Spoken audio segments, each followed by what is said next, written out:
bringing news that matters to you. You're watching the Bahamas Tonight Northern Edition. Welcome back. The weather pattern across the country experiencing significant changes today, 6 days into the official hurricane season. Now, forecasters are predicting that some adverse weather conditions may continue and are warning residents to be alert. John Davis Roll reports. Intermittent rain, some flooding and overcast skies dominated the weather Tuesday as a severe warning went into effect for the northern Bahamas. Here on Grand Bahama, the overcast conditions proving to be a challenge for motorists. This while many residents tried to avoid the inclement weather by taking shelter. Meteorologist at the Freeport Met Office, Trinidad Tynes, says this is the hurricane season and the hazardous weather threat included a risk for waterspouts, strong to severe thunderstorms, dangerous lightning and flooding. It has been affecting us for the last 2 days, and we are anticipating for this for the most part of this week, up into maybe right into Friday. We are anticipating that we may have some off and on shower activities, but mostly it's going to be on the cloudy side for the week. We may have widely scattered to scattered shower activity with isolated thunderstorms, some of them becoming strong. Tynes says the effect of the system is expected to linger in our area. The local forecasters warned that another system could very well be headed our way. After this tropical moisture start to settle down, we do have a frontal boundary where we are anticipating that it's going to move into the area coming into the weekend and stall just to the northwest and north of the island. So we may experience some more wet weather associated with the frontal boundary as it comes down versus with the upper level system we have near to us in tropical moisture.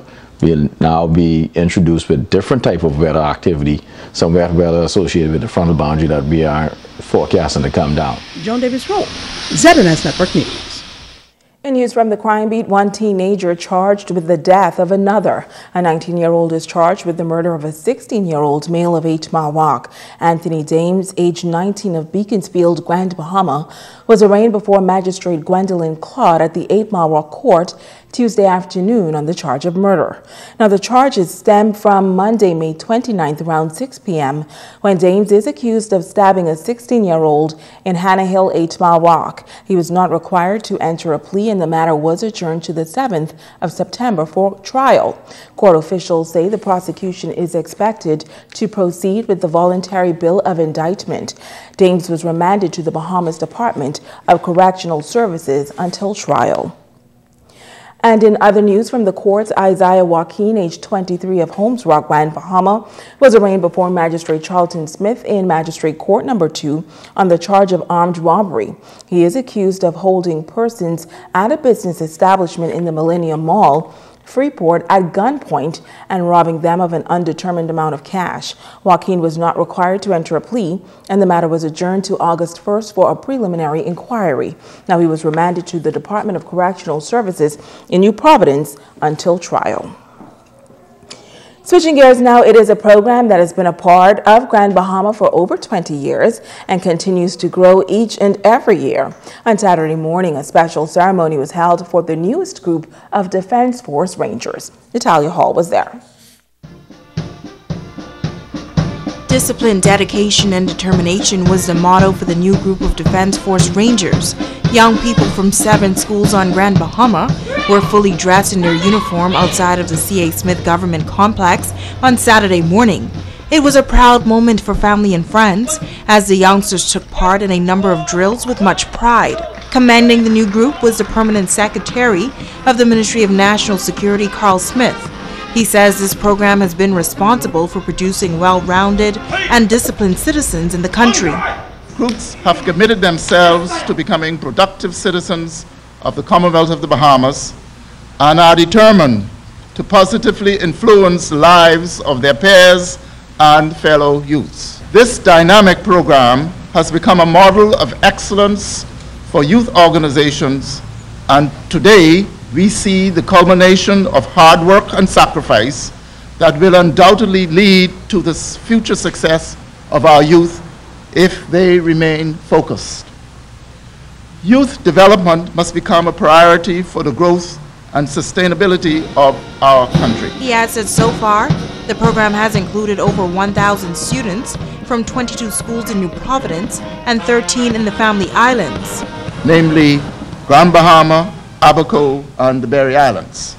The program is growing exponentially, and I'm pleased to indicate that North Andros is the newest island to be added to the program, where its first Rangers cadets will be graduating next week.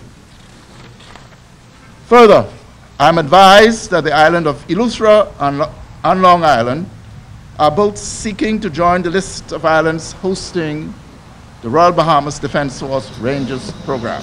the Minister of National Security Award, the Commander Defense Force Award, the Rangers Director Award, the Most Improved Award, and the Academic Achievement Award were then presented to the participants.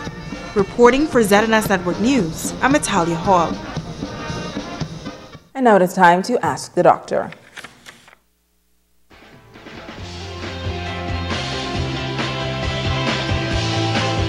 Hi and welcome. National Stroke Awareness Month was celebrated in May.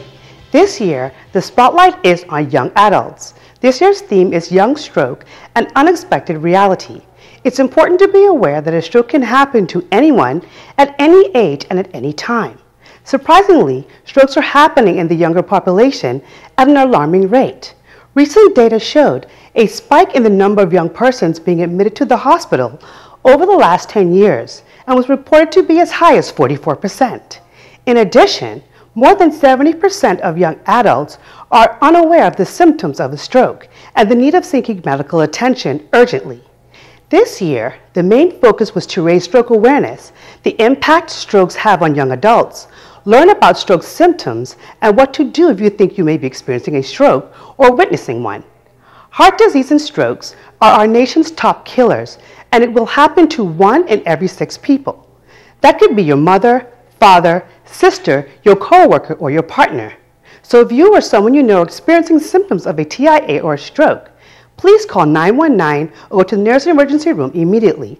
If you have questions on strokes, please email askthedrbahamas@gmail.com. I'm Dr. Monique Pratt, and this has been Ask the Doctor. Stay with us. Ricardo Lightborn as a check on sports when we return.